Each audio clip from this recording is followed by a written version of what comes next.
Yeah, it's the Archivest, y'all, exclusively interviewing Dub Effects and Flower Fairy. How you doing, man? And who is the world-famous street performer Dub Effects? Who is he? I don't know. Who is he? He's me. Just a normal dude from Melbourne, Australia, basically. Actually, before I was doing this, I was playing in bands with my manager, Cade. We were in a band together doing sort of nu metal / reggae, sort of just trying to make it, you know, like doing He was one of the members. commercial rock, reggae, kind of hip hop sort of stuff. And then I started to go traveling and met Flower Fairy along the way, and that sort of crafted my sound over time. So Dub Effects is just an amalgamation of my experience. Exactly. And when you got started, what was the spark to be who you are in creating your music and coming from the band Twitch? Well, that's the band that I was in before this, with Cade. Should be Cade here. Yeah, that's he was the other lead man. Me and him. He was the Mike Shinoda of Twitch, and I was the Chester. What's his last name? Barrington. It was kind of like Linkin Park vibe, and then Linkin Park came along. We're like, fuck, they've done it. So, Mike Shinoda. Yeah, he was the rapper / sort of turntable man of the band. I was a singer, playing guitar. We loved him, and then he ended up putting Ben on his blog one day, which was a great honour. Yeah, Mike Shinoda blogged us. That was cool. Shout out to Shinoda for the love. Yeah. But basically the spark. It wasn't really any spark, man. I mean, I was in that band for a long time, Twitch, and I was MCing with DJs every now and then. There was a crazy period in my life where I felt like, you know, nothing seemed to be going on with the music. We were trying so hard, and it just kept on blowing up. Now I understand the main reason for that. It wasn't to do with the fact that we were making shit music. I mean, it wasn't as good as it could have been, but we were young, you know. But it was more the fact that we were in Australia, which is so far away from the rest of the world, and we didn't realise that. I didn't realise that until I came to Europe and started street performing and just doing whatever came to my head. That I realised that in Europe there's more people that'll just buy your CD. There's more people that'll support you, and it's just a better environment. You know, that's Europe. Music flourishes more so, doesn't it? I'm sure it's the same probably situation in Canada. It's just where there's more people. You know what I mean? You need more people for things to develop, basically. And from St. Kilda, Melbourne, Australia, and on to busking for a living, can you explain when you began and what it took and what you can recommend to the upcoming buskers in order to succeed? Well, you know what? I just stopped giving a fuck. That's basically the real reason. You know what I mean? Like, I stopped caring too much. We were putting more of our energy into our image and into our CD covers than we were into just the feeling of our music. You know, the feeling of our music got watered down by 5 members trying to create the perfect pop song, and that's shit. You don't do that. You just got to. When people go to see a band, they don't want to see a product. They want to see a bunch of people losing themselves in good music. And we'd lost that. We were young, obviously, and so joining street performing and just doing what I liked on the street taught me that. It taught me that I sold more CDs when I lost myself in my music. And having the Flower Fairy there to check my head whenever the ego popped out was a very good move for me as well, because she keeps me under wraps for sure. And can you tell us about the importance of self-determination and engagement for social change, as well as your song, Society's Gates? But you know what, okay, the Beatles say it best, getting better all the time, right? That's my philosophy in a way. Like, for me, if I learn something that's like good for me, whatever, like, then I'll apply that to my lifestyle as much as I possibly can, obviously. You know, just determination, all these things. I surround myself with good people, which sort of help me when I fall, you know what I mean? That's the thing. The Flower Fairy, her main interest and goal in life is nutrition and exercise.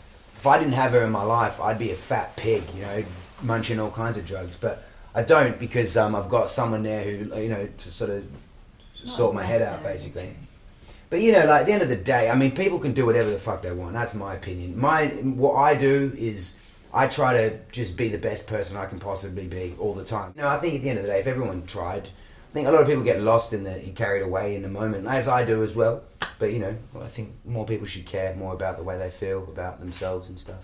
And what is your secret? Videos in the double digits in the millions of views, and your social networking guru share about how you managed to be so large. There is no secret, it's luck, mate. I'm telling you now. What's the question? Say why are we for me. so big on YouTube is the question. Right, okay, thanks. The answer to that question is a mystery to myself. To be honest, it was a great... It was one of those things that all fit together. It's a good video. I'm not the only one out there using pedals. making songs in the street. I'm not the only one out there with YouTube videos. Ben Dowden helped a lot, didn't he? Yeah, Ben Dowden, BD, the filmmaker, he just came and approached me one day and he said, "Can I film you?" As many others have. But for some reason, that particular day that he filmed me, I happened to record the audio on a Zoom recorder, just like the one you're using now. And it was, I didn't record it through the mic, I recorded it through the line in, straight out of the pedals. And I think the quality of the recording is probably what's given it a boost, because it's a video you can watch over and over again. Unlike when you see a YouTube video and you know someone's just taking it on their phone or whatever, and the quality's crap, you're going to watch it once and then you're not going to watch it again. I personally think that even though there's lots of people who've been doing looping and similar stuff to you before you even started, those people didn't have such good videos on YouTube. And then you did what you do, and you had a really good video to match it. And since then, lots of people have done it, what you do, in their own unique way with great videos. But you didn't really start it because you got influence from other people. You had it with a really good video before anyone else did, and I think that made a difference. Exactly. There's a great example of that. There's a guy called MCX from the UK, and he's wicked. He was on the street performing maybe only a couple of months before me. But so we started pretty much at the same time. But he had YouTube videos out there before I did. But I just happened to meet this guy, Ben Dowden, and the video that we made just happened to go viral. I don't understand why, but it did. And, now Ben Dowden filmed a video with MC Xander, and what's happened, it's just gone smash. It's only been up for like 4 months or so, but already it's climbing and it's getting there. So it's just showing that, talent and like good music and a good video and the whole thing, there's something about it people just want to pass on, basically. They're looking to Ben Dowden for videos. Exactly, Ben Dowden's the man. And also your label, Convoy. Can you speak to us about Live in the Street, Everything is a Ripple, and your album Crossworld and other projects that you're working on? So the label is Convoy Unlimited. Basically, it's more of a collective than it is a label. However, we've just signed up to Beatport with our own label status as Beatport, which is really cool because normally when you sign up to Beatport, you have to go through a label. We've got our own. So we're going to be signing all kinds of artists, like in terms of like underground artists who are making electronic music that we like. And we're going to try and push them through that. So far, the only albums we're selling physically are my album, Everything's a Ripple. We've got Crossworlds, which I did with a guy called Sirius from Melbourne. Got the Nursery Grime Flower Fairy album and Mr. Woodnote's albums up there. There's also the Live in the Street, like you said. And we're working on it. But at the end of the day, it's more of a social network rather than it is a label. I mean, the power of our label comes more from the Facebook page, where if we post something, that's when it gets all the hits and that's when people know about it. And to be honest, all a label is a purpose to spread consciousness. So the old school setup is that they pump loads of money into advertising, into media, through the magazines, billboards, whatever, to try and advertise a record. We do the same thing through social networking, through YouTube. In fact, we don't even do it so much. It's more we post something. Yeah, we post something and then everyone else reposts. And that is our label in a way. So it's not really a label as such. So without the net, you're saying we would be screwed? Without the internet, we would be screwed. And Flower Fairy, would you like to explain about your yeah. album? Tell us about your album. Well, it's a contemporary album where we basically mix kind of contemporary music with nursery rhymes, but with, dirty bass lines. And Ben does beatboxing on it and plays guitar. So it's a combination. Basically, when we met, and we met on the street, she was working in the school. I was busking on the street. And she came and helped me sell CDs one day, and that was the first time anyone ever helped me do that. And as soon as it used to take me like an hour and a half to try and sell like 20 CDs. She came on the first day, I did one song, and in that one song she sold all my CDs. I was like, all right, you're coming with me every day. And then on the way home from that day, she started singing me these nursery rhymes that she sang from school, like all these really random ones that I'd never heard before. And I started beatboxing along and sort of baking bass lines, and we used to jam, and it was just something we did. We'd roll spliffs and smoke, and just like she'd sing nursery rhymes and I'd beatbox. And I always said to her, one day we should make an album. That was 5 years ago, and we finally did it. So, it was a project for us than it was a move in terms of like, let's do something, but yeah. Very incredible. And your tracks, Fly With Me, Supernova Pilot, and Hip Hop, and the list goes on. What's the biggest crowd with busking that you've ever entertained, and any highlights from that? Ghent, by far. Ghent. We did 2,500 more. in Belgium recently, about a month ago. That was crazy, base. The power of social networking. We basically... But that was because we announced it. Yeah, we never announce our busking shows because we want the people who experience us in the street to be randoms who don't know anything about us, because that's what helps spread it. If we blogged, oh yeah, we're going to be here on this day, then all these people who know us will rock up, and we won't sell any CDs, which is kind of the reason we started Street Performers, to sell a few CDs so we could keep travelling. But what happened was we got a show in Belgium, in Brussels. We were meant to play a show, and there was a big problem with the promoters. All this crap went down, and basically it got cancelled. So what happened was all these people who were gutted, who really wanted to come and see the show, were like, well, can you come and do a street show? And I was like, yeah, sure, why not? I thought, yeah, I'll put it on the back burner. And then I happened to be going past Belgium, and I just announced it like 3-4 days before. I was like, I might do a street performance in Belgium somewhere. Anyone got any ideas? And everyone's like, Ghent, which is like a student town, yeah? So I was like, all right, Ghent, 5 p.m. at this place, right? And it was crazy. There was like 2,000-3,000 people there. It was insane. They've got my profile pictures, a photo of that day. It was insane. I've never seen a crowd that big. It was amazing. And I would say the most you ever made busking, and can you share some hard experiences when you first began in the busking business? Well, Ghent was the most we ever made. We made €2,500, 2,500 euros, selling CDs only, no hat. Our average though, when we didn't do it, was between 7 and 1,300 euro, because That wasn't really average. That was good. That was our average at the end. In the end. At the beginning, my average was 50 quid, in England. But yeah, I got better and I got used to doing it. I knew how to sell my CD. I mean, the whole point I was there was to sell my CD and to travel.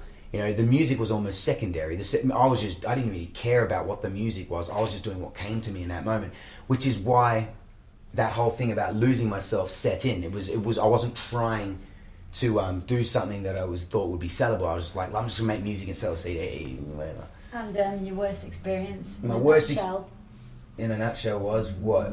You know exactly what it was. Machetes. Oh yeah, dude nearly killed me with a machete. I wasn't busking that day. All right. But that was my introduction to Manchester. A dude tried to kill me with a man. That's a funny story. I won't get into that. Man, there's all kinds of crazy shit that happens on the street. Randoms, all kinds of stuff happens. Anything beautiful happen? All the people that I've met. I met the Far Ferry. For sure. Yeah, I mean, loads of good stuff. I know, yeah. That wasn't in busking though. It was during a set in Poland. But a guy came on stage and proposed to his wife on stage. Yeah, that was nice. He asked me if he could, so I got him on stage and he did that. That was cool. I mean, all kinds of crazy shit happens all the time. It stops becoming amazing and weird, you know what I mean? Because you just expect it, especially when crazy randoms come up and dance and do all kinds of stuff, and then, I don't know, it's just like, it just becomes the norm. And the biggest crowd you've ever rocked? The biggest crowd, Poland, Woodstock, 500,000 people. Wow. Yeah, that's incredible. It's a free party, free show, one stage. Well, there's 500,000 people there, one stage, but the crowd just went off into the distance. Probably the amount of people rocking out to us would have been 2/3 or 1/3 of that. Yeah, but still, it was fun. Your biggest musical memory you've ever been part of or contributed to? The masses. It's musical. Looping. There's too many now. Yeah, just the whole journey, man. The whole journey of my life. I don't really hold baggage in that way. I don't keep things for very long. I don't think about stuff like that. I don't, I buy something, I throw it away. I meet someone incredible and I forget about it the next day. I'm not that kind of a dude. I don't know. Can't think of one. Honestly couldn't. You just don't keep thinking, hold memories tight. I peed my pants like a little girl when I met Shy FX in Hungary. That was fun. That's I don't know. Yeah.